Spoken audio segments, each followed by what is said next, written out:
कराची में नुमाइश चौरंगी से खारदर तक एम ए जिन्ना रोड से मिलने वाली तमाम सड़कें खोल दी गईं। एम ए जिन्ना रोड से मिलने वाली सड़कें मुहर्रम के जुलूस के बायस बंद की गई थी।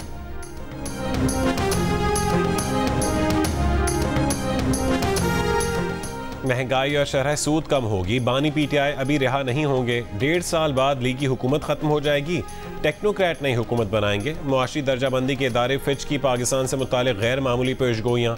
कहा कि आने वाले दिनों में होने वाले मुजाहरे मुआशी सरगर्मियाँ मुतासिर कर सकते हैं। अगले साल ज़राअत को न सिर्फ सैलाबों से बल्कि खुशसाली से भी खदशात होंगे। रवा माली साल के अख्तिताम तक तवक्को है कि स्टेट बैंक शरह सूद को 14% पर लाएगा।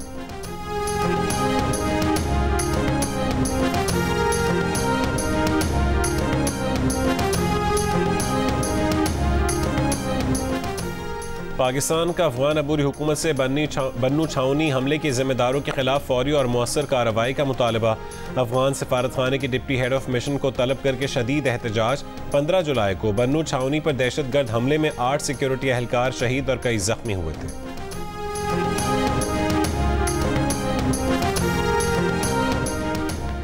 तहरीक इंसाफ और सुन्नी इत्तेहाद काउंसिल की पार्लिमानी पार्टी का मुश्तरका इजलास आज सुबह 10 बजे पार्लियामेंट हाउस इस्लामाबाद में तलब।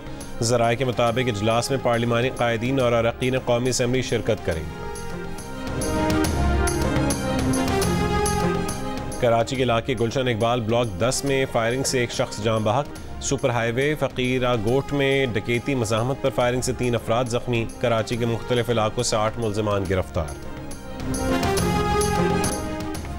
वज़ीर आला खैबर पख्तूनख्वा अली अमीन गंडापुर ने ख्वाजा आसिफ को निशाने पर ले लिया। कहा कि ख्वाजा आसिफ कहते हैं कि पीटीआई वालों को इक़्तिदार का शौक है, वो खुद बुरी तरह इलेक्शन हारे फिर फॉर्म 47 पर इक़्तिदार में आए। पीटीआई ने 2 हुकूमतें छोड़ी, इक़्तिदार का शौक होता तो हुकूमतें ना छोड़ते। हम इक़्तिदार वाले नहीं, जमहूरी लोग हैं। मुकाबला करके मखसूस नशस्तें हासिल की। वफाकी हुकूमत कुछ करेगी तो आइन के मुताबिक अपना हक लेंगे। मुज़ाकरात से मुतालिक बानी पीटीआई का मौक़िफ़ ही पीटीआई का मौक़िफ़ है।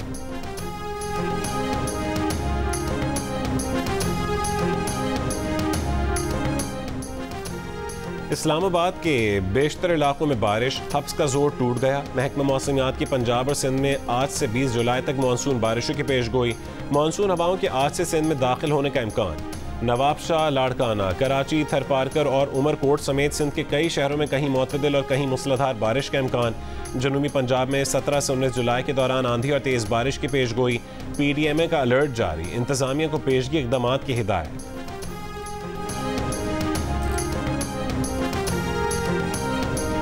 कराची के इलाके मलियर गफूर बस्ती में गटर में गिरकर 2 बच्चे जाँ बहक। एक बच्चा जख्मी हालत में अस्पताल मुंतकिल। पुलिस का कहना है कि मुतादिद बच्चे गटर के ढक्कन पर खड़े थे, वजन से ढक्कन टूटा और बच्चे गटर में जा गिरे।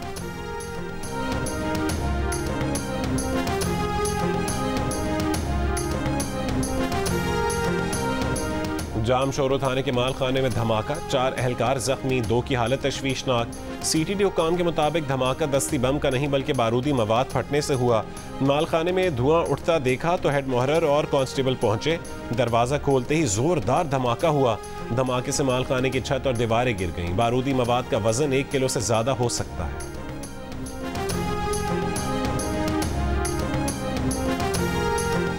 मुजफ्फरगढ़ से रुकन कौमी असम्बली जमशेद दस्ती ने दावा किया है कि उनके घर पर नामालूम अफराद ने हमला किया और उन पर फायरिंग भी की गई, मगर वो महफूज रहे। जमशेद दस्ती ने बताया कि उन्होंने PTI में शमूलियत का हलफनामा इलेक्शन कमीशन में जमा करवा दिया है। मुजफ्फरगढ़ पुलिस और ज़िला इंतजामिया ने जमशेद दस्ती के घर पर कार्रवाई से लाताल्लुकी का इजहार किया। में चश्मा जेहलम लिंक कैनाल में डूबने वाले 6 नौजवानों में से 4 की लाशें निकाल ली गईं। शेरगढ़ नहर के मकाम पर गुज़िश्ता रोज कश्ती उलटने से 10 नौजवान डूब गए थे, 4 को बचा लिया गया था। डूबने वालों में 2 सगे भाई भी शामिल हैं।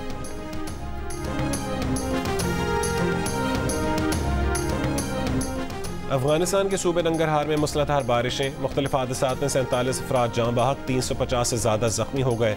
अफगान हुकाम के मुताबिक बारिश से 400 कच्चे मकानात तबाह हुए। बिजली की फरहमी भी मुअत्तल। मुतासर इलाकों में इमदादी सरगर्मियाँ जारी। मस्कत में मस्जिद पर हमले की जिम्मेदारी दाइश ने कबूल कर ली। मस्जिद पर हमले में 4 पाकिस्तानियों समेत 6 अफराद जाँ बहक और 30 जख्मी हुए थे। ओमान की पुलिस ने 3 हमलावरों को हलाक कर दिया था। गजा में इसराइली तैयारों की बेघर फ़लस्तीनियों पर बमबारी न थम सकी। 24 घंटों में 90 से ज़्यादा फ़लस्तीनी शहीद। इसराइली फ़ौज ने 10 रोज़ में अक़वाम मुत्तहिदा के 8 पनाह गुज़ीन स्कूलों को निशाना बनाया।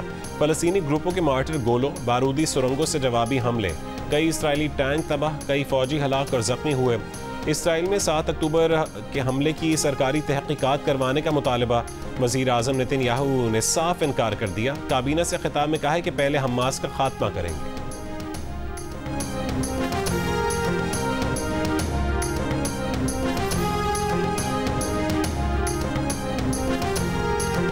बरतानिया के शाह चार्ल्स सोम का नई पार्लियामेंट से खिताब। कहा कि फ़लस्तीन के 2 रियासती हल की हिमायत जारी रखने और मशरक़ वस्ता अमन की कोशिशों में किरदार अदा करने के अज़म का इजहार।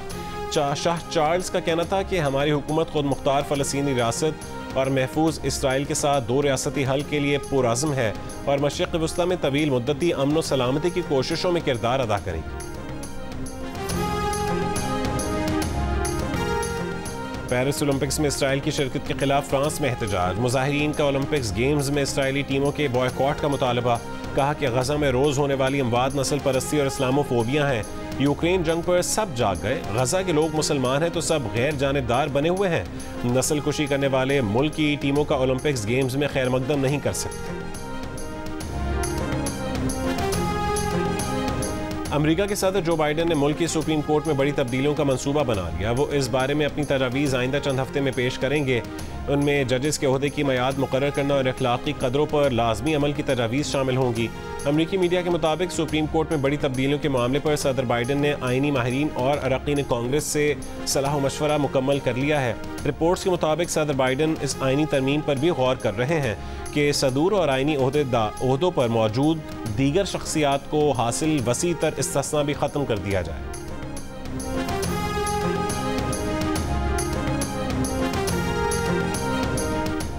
अमरीकी सदर के फैसले को माहिरीन ने जल्दबाजी का फैसला करार दे दिया। जियो न्यूज़ से गुफ्तगू में तज्जियाकार आदिल नजम ने कहा कि सुप्रीम कोर्ट के हालिया फैसले बाइडन के हरीफ ट्रंप की हिमायत में थे। फैसले की टाइमिंग इंतहाई दिलचस्प है। तज्जियाकार बैरिस्टर आलम बोले कि इस्लाहात का फैसला बुरी कारकर्दगी पर पर्दा डालना है। इस्लाहात के लिए बाइडन के पास कांग्रेस में वाज़े अक्सरियत नहीं है।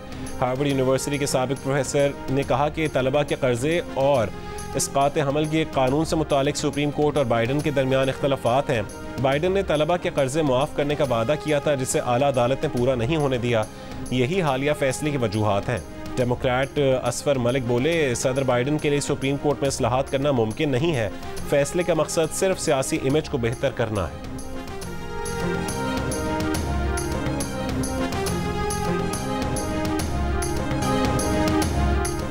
और पार्टी रहनुमाओं की बढ़ती मुखालफत के सबब अमेरिका की डेमोक्रेट पार्टी ने जो बाइडन की बतौर दोबारा सदारती उम्मीदवार नामजदगी 1 हफ्ते के लिए मुलतवी कर दी। अमेरिकी मीडिया के मुताबिक 2/3 डेमोक्रेट्स चाहते हैं कि बाइडन दोबारा सदारती उम्मीदवार न बने। बाइडन की ट्रंप से पहले मुबाहिसे में बदतरीन परफॉर्मेंस पर डेमोक्रेट हल्के तशवीश का शिकार है कि जो बाइडन अपने हरीफ को नहीं हरा पाएंगे।